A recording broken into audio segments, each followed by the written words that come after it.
Oi pessoal, para quem não me conhece, meu nome é Tayana Broto, eu sou psicóloga clínica e hoje eu vim aqui falar sobre relacionamentos amorosos. Por que a gente sempre quer estar certa e provar para o nosso parceiro que a gente está sempre certa?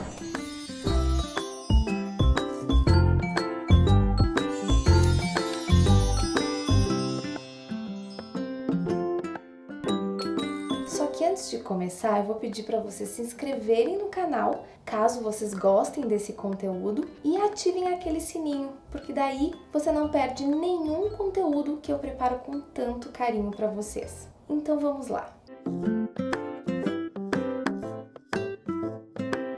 Por que a gente tem essa necessidade, né, de provar que a gente está sempre certa? E eu gosto de olhar, pessoal, por uma perspectiva diferente. Você está sempre certa quando você olha para os seus sentimentos, quando você olha para a sua essência, para tudo aquilo que você construiu até aqui, os seus valores, os seus princípios. Não estar certa é como desvalidar, né? É como desconstruir tudo aquilo que você vem buscando aí ao longo da sua trajetória de vida.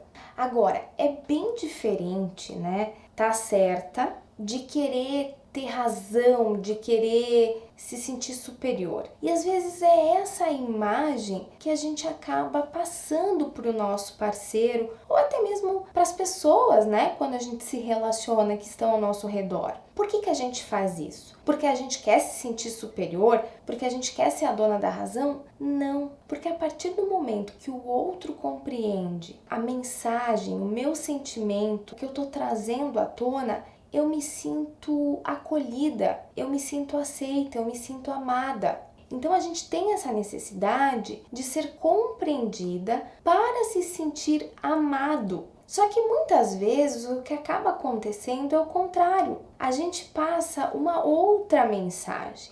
E por que isso? Por que isso acontece? Porque muitas vezes nem nós temos essa consciência. A gente nem sabe o porquê que a gente está falando desenfreadamente, muitas vezes até ofendendo o parceiro, gritando, sendo mais agressiva. E por que isso acontece? Porque a gente precisa se sentir compreendido. Mas a maneira como a gente vai construindo isso no nosso relacionamento é que é muito distorcido. Então eu vou dar um exemplo aqui. Vamos imaginar que você é uma pessoa mais calma, mais tranquila e num determinado dia você chega em casa bem mais estressada, mais mal-humorada. Então você já chega em casa, já fecha a cara, na primeira interação ali com o seu parceiro, você já joga as suas frustrações porque, enfim, no teu trabalho não deu nada certo, você estava super animada com um determinado projeto e não aconteceu aquilo que você tanto queria naquele dia. Isso é bem normal. Isso faz parte da nossa vida e a gente vai aprendendo aos poucos a lidar com isso. E aí naquela hora, você dá uma patada, né? Você é mais rude com o seu parceiro e ali começa uma discussão.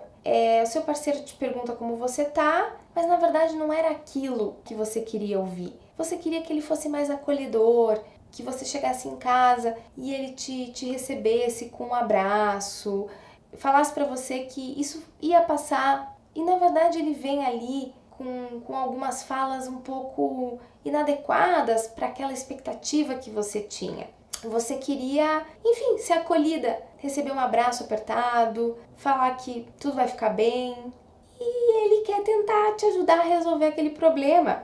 Ele se sente ali naquela obrigação de te ajudar da forma que ele entende. E aí naquele momento você percebe qual era a tua real expectativa em relação ao teu parceiro. Você percebe o quanto você queria se sentir acolhida, validada. Nem você tinha essa clareza quando você estava chegando em casa. Nem você tinha se dado conta disso. E aí começa ali uma discussão, né? Um tentando argumentar, defender o seu ponto de vista, e aí começam as ofensas, e a gente percebe que a gente quer ali discutir aquilo porque a gente tem uma necessidade que não foi atendida. Então, a pergunta que eu faço é assim: você quer estar certa porque você quer ter razão, como muitas vezes o seu parceiro pode compreender, né? Entender que é isso, ou você quer estar certa porque você precisa de alguma coisa ali naquele momento. Você precisa que ele te compreenda para você se acalmar, ficar bem, se sentir segura, se sentir amada, se sentir protegida,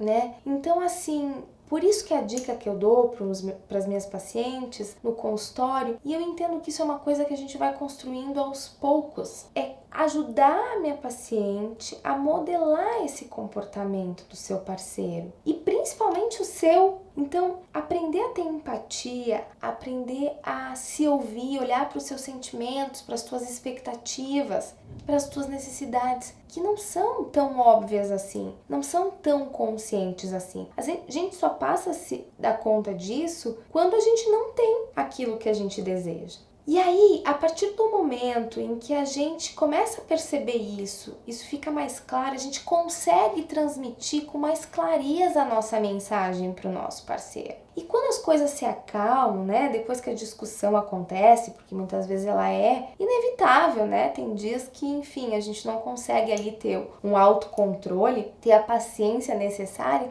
mas aos poucos a gente vai modelando isso e vai ensinando isso para o nosso parceiro. Olha, fulano, da próxima vez que isso acontecer, só me receba com um abraço, com carinho. Fala pra mim que tudo vai passar. É só isso que eu quero. Porque eu não quero ter razão. Eu não tô aqui pra gente entrar numa competição. Eu tô aqui pra me fortalecer. Porque a partir do momento que você me oferece esse colo, essa proteção, essa segurança que vem através do afeto, eu me sinto mais segura. Eu me sinto mais segura para encarar as frustrações da vida. É o que eu costumo falar de colchão macio. Você ensina o outro, você modela o outro a ser esse colchão macio nos momentos em que você mais precisar. E a recíproca acaba sendo verdadeiro, porque uma relação com vínculo, que é a relação que eu acredito, é uma troca, é uma parceria. E a gente precisa aprender a saber como conduzir isso. Porque de verdade a gente não sabe. A gente entendeu ao longo da vida que a gente precisava ficar atenta aos fatos, para a gente não ser passada para trás, para a gente não sofrer nenhum tipo de preconceito por conta de uma sociedade mais machista, mais patriarcal, né? Então a gente vem enfrentando muitos desafios. Mas a verdade é que os resultados são muito mais efetivos quando a gente conduz dessa forma. Eu vejo isso na minha prática clínica, eu vejo isso no consultório. E aí a mulher, a gente começa a se acalmar, a gente fica mais tranquila na relação, a gente passa a ter mais paciência, porque a gente está ensinando o outro, o nosso parceiro, como que a gente quer ser tratado. Ao contrário, se a gente seguir nessa linha de buscar os fatos, de buscar as provas concretas, as evidências, para a gente mostrar que a gente estava certo. Quando a gente começa a entrar nesses pormenores, a relação vai desgastando. O parceiro, ele acaba se sentindo também bastante incapaz, ele acaba se sentindo fracassado, porque ele tem a sensação que ele não consegue entender o universo feminino, que ele não consegue atender às expectativas ali da sua parceira. Ele vai achando que ele não é bom o suficiente. E o pior é que, pelo fato dele se sentir assim, ele também vai se afastando, ele também vai se isolando no mundo interno dele, ele vai se calando, ele vai sempre fazendo cada vez mais, fazendo menos esforço para essa relação acontecer. Porque a cabeça dele funciona de uma determinada maneira. Então, muitas vezes, ele acaba até se sentindo ali um saco de pancada. Nossa, ela tá jogando todas as frustrações dela, do trabalho, em mim. Isso não é justo. E muitas vezes, quando ele não consegue argumentar, porque a gente é muito bom também na argumentação, ele também vai se sentindo cada vez mais incapaz de lidar com esse relacionamento. Vai perdendo interesse, vai perdendo a motivação. E aí acaba acontecendo essa desconexão emocional que eu costumo falar. O vínculo entre esse casal não acontece. Então, parece uma coisa muito simples, mas é difícil. É difícil a gente colocar isso em prática, porque é difícil a gente olhar para aquilo que a gente quer até a situação acontecer. Por isso que eu costumo dizer que o processo da terapia é muito importante, porque a gente passa a se ouvir, a gente passa a contar as nossas experiências para o profissional que está ali querendo nos ouvir, e aí a gente começa a sacar, mas então o que eu queria não era ter razão, o que eu queria não era competir, né? Porque o parceiro acaba falando isso pra gente. O que eu queria era simples, era simplesmente ser acolhida, receber um colo, me sentir protegida, amada, mas a gente não passa isso da forma correta. Então, essa é a dica que eu venho trazer para vocês hoje. Tenha um pouquinho de paciência, porque vale a pena o esforço e realmente os resultados acontecem. Então, pessoal, por hoje é só. Um beijo carinhoso, obrigado a todos e até o próximo vídeo.